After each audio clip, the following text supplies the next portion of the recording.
Hi, I'm Navi, and I'm the 12th grade GEO delegate.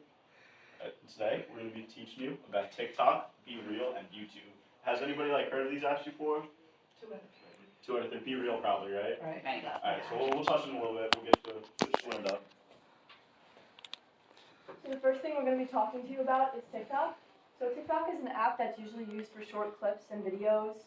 Your kids can make videos or watch videos using certain sounds or clips, or it's a great source of entertainment. These videos that they can just scroll through on their For You page, or they can look at their friends' videos.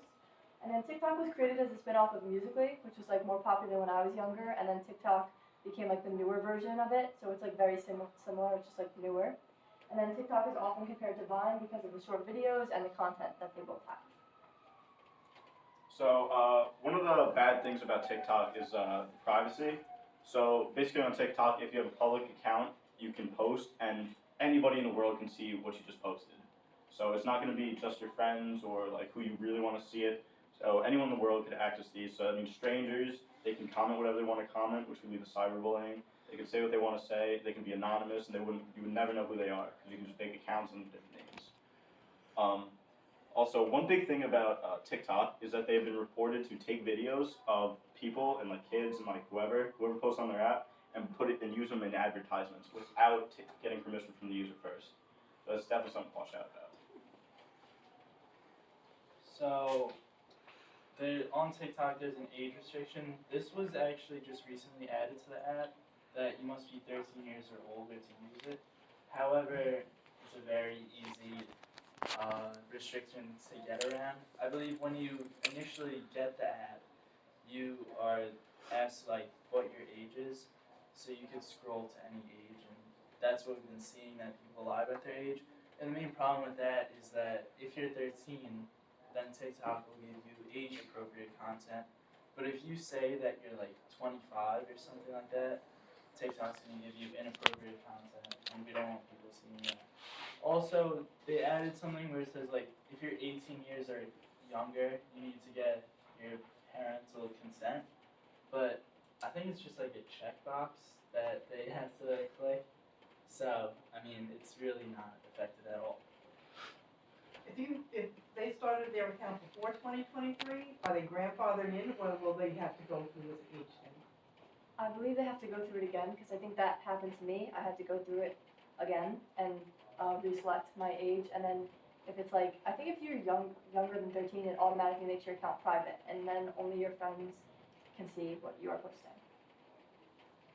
But you do initially start with a public account. Yeah, so that's a really good point to make sure if your kids have TikTok, make sure that they have a private account, because if they don't, then it's public and everybody can see it. But if you have a private account, then only the people who you request and you accept to follow you will be able to see it. So it's definitely something I would make sure to show your kids and make sure they're aware of. These are some of the pros and cons of TikTok. So you can express yourself on TikTok. You can make videos that cater to your interests or likes and dislikes. And then you can make videos with your friends, dances, all sorts of that kind of fun stuff. And that can allow a person to express themselves. They can also make funny jokes. There's funny sounds and jokes on TikTok that your kids can access or make videos of. And then people can get famous. So there's people on TikTok who have a lot of followers and who make videos that a lot of people see, so they go viral. And then sometimes kids on TikTok aspire to be those famous figures that they see on TikTok.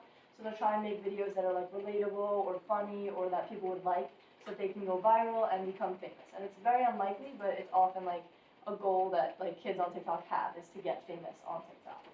And then some of the cons of TikTok are bullying. You can bully someone, cyberbullying, in a comment section or on the DMs, or just making a video, giving a negative message. On TikTok, it's very easy for that, and you can get flagged or reported, and someone can report those negative comments. But it takes a while for it to go down, so it's likely that if someone comments something negative on your videos, you will see it, and even if it does get reported and eventually taken down, it is very likely that you're going to see it, and you will get a notification when someone comments on your videos or interacts with it. And then if you have a public account, anyone can see your videos and comment on them. And also, you can see and comment on other videos. So even if you don't have a public account, you can scroll through all the comments on any other video that you see. So you're going to be exposed to negative messages and comments and cyberbullying on TikTok, even if you do have a private account. And then like we mentioned earlier with the age restrictions, the privacy is not fully protected on TikTok. It's very easy for them to get around it, and there's also that bullying that they most likely will be exposed to. Also, another part about the people getting famous, a lot of the videos that people get famous for are for doing bad stuff. It's not always doing good stuff. So I know a few years back there was one like where you steal something from the school, and that was definitely a bad trend. It's not as popular anymore, so that's unfortunate. But still, there's really bad trends that do occur, and that especially happens with like putting in an inappropriate age, like 21 or something like that. Now we talk about Be Real, so I'll try to do the best I can to explain it. So Be Real is a little less known, as you guys have seen. It's used less, but it's still a topic that we need to talk about and address. So Be Real is an app where at basically any time during the day, it's random every other day, or every day I mean, where you'll get a notification and it'll say it's time to be real. You'll see a picture of the notification a little bit. It'll say it's time to be real, and then you'll click on the app and you'll have 2 minutes to take a picture. So usually what it's meant for is you're supposed to be real and like take it exactly what you're doing at that moment. So if you'll hold your phone up and you'll like click the picture and it'll take a picture of your face and like whatever's in front of you. So it's just supposed to be like what you're doing at that moment. Which of course people, you know what I mean, they'll like set up for it and make it look better and whatever. And one bad thing about this app is that if like your kids are friends with their friends, which this app isn't public, you have to request and accept people to be your friends. So that's all you get shared to, and that's all you get exposed to. But if like let's say your kid has friends and they're out hanging out without her and they didn't know, then you know they can be exposed to that. And that's like that sucks at a young age. So yeah, you can just be exposed to things like that. As Scott was saying, like you could see that people are just not hanging out with you. You could also post it like saying that you're on vacation. So, and also,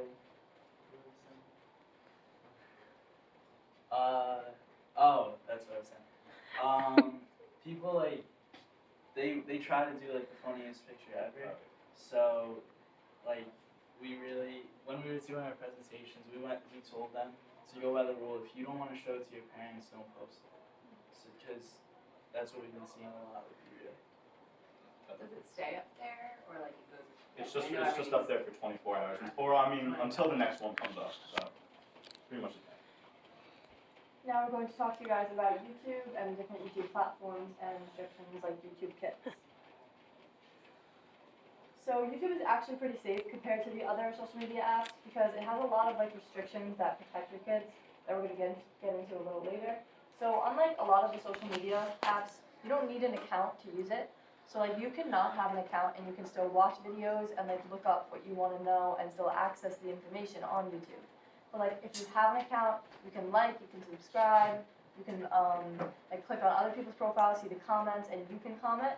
So I personally think having no account is better because the comments, and that's like the main thing about having an account, that's where you get exposed to bullying. So you'll see like cyberbullying in the comments, and if you don't have an account, you can't see that, and so you're more protected. But you still get all the information that you can get from like searching on YouTube, like any topic.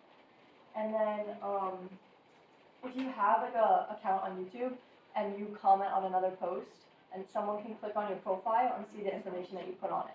So if you put your name and your age, anyone who clicks on your profile can see your name and your age or whatever other information that you add to it. So you can make up like a fake name or like a fake age, which we'll talk about later, and then they won't be able to get that information, but there's still that risk of people getting your information if you do have a profile and you do use accurate information.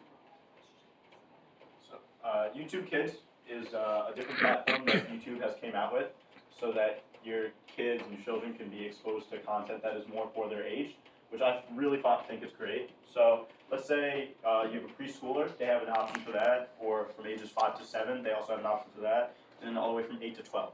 So it's just going to be content that's specific for their age and what they should be seeing at that time. So this content can be anything from like educational, maybe something just for entertainment, to waste a little bit of time, or maybe if you guys want to get a little bit of a break, you'll just throw them on the iPad, and you won't have to worry about like what they're seeing or being exposed to anything bad.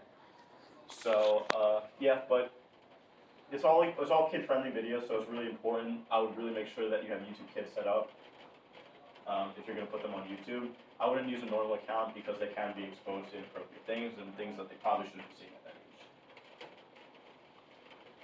So about the pros and cons of YouTube, you get exposed to a wide range of information in all videos. This could be like even just if you have a problem with your math homework, you could just look it up on YouTube Kids and you could actually get help for it. So that's actually Yeah, I've personally done that. If I need help in school, I'll look up. Everyone has. If like, oh, your kid's having trouble at on a problem, you have to know how to do it. Exactly. Learn how to properly make the deck and show the kid the video. Exactly. And as Scott was saying, great source of entertainment. You could stay on it for hours. Really let yourself. Some of the cons, cyberbullying could take place, especially with the public accounts. Strong use of language for younger children and unrestricted content on this app. Now this is mainly for people that are like lying about their age. I feel like if you're really truthful with your age and you're on YouTube Kids, you're not really exposed to all the bullying as much. And also the possibility of mature content being shown to kids. Unfortunately, like there's always that possibility, but it's definitely a lot safer on YouTube. Like the odds are much less than as opposed to TikTok, where like literally anything can show. Yeah. Also, one other plus of YouTube Kids is that there's no comments at all. You can't comment on videos. You can't see other comments. It's just strictly a video, and you're not exposed to anything that people want to say in the comments. So that's also another plus. And then here are just some pictures that you might see on YouTube Kids. So, like we said before, we have the different age groups, and so you can click which one applies to you. It is easy to click one that's not like truthful, but they have other restrictions put in place to avoid that. So for YouTube Kids, they tell you that you need a parent to unlock the app, and then here they have the parent type in the date of birth, so it's like accurate information for the kid. And then here's just like the settings on YouTube Kids. So here's like a profile. They have their name and their age. And then you can change the restrictions on the content level and if they're allowed to search and what they're allowed to do on YouTube Kids. So as you can see, YouTube Kids is a lot safer and it's very easy for you guys to regulate what they're doing and like the content that they're watching. You guys got any questions? Anything? Everyone covered it Do all? you guys follow politics? Do you care if TikTok gets banned? Like, will you use Reels instead, or? So It's a no. I'd waste less of my time. Me too. Yeah. Okay, fine. It's not gonna really affect. It seems the same to me.